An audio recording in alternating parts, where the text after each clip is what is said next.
Mag-change oil tayo mga guys. At na-drain ko na ang kanyang langis. Sinakpan ko muna dito para walang pumasok na dahon o kaya malaglag man galing sa taas itong mga kahoy. Dahil nandito ako sa dilim. Magpalit din tayo ng oil filter. Intended lang talaga ito sa Peugeot. Peugeot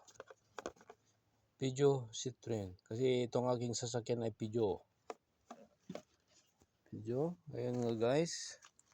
Na-drain na natin ng oil pero pinatuluan ko pa ng konti habang ako'y kumakain.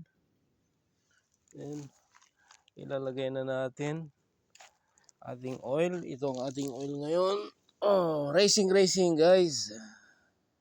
Valvoline. Top of the line. And ito na ang ating filter. Housing. Ibalik na natin ang ba't madumi? Tignan nyo guys, madumi Pero binalian ko na to ha. Nisprayan ko kanina. Buti naman at natanggal lahat yun. Ito na guys. Ayan. Palit muna tayo. Palit din tayo ng kanyang dito na lahat yung dito na lahat ang kanyang gasket.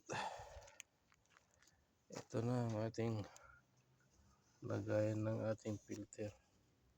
Yun ay hindi nyo kita. Ayun.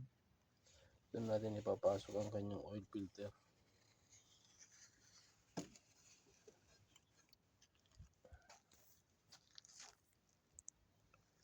Malinis pa naman ang aking makina kasi alaga ko yan. Hindi ko hinahayaan magiging madumi yan.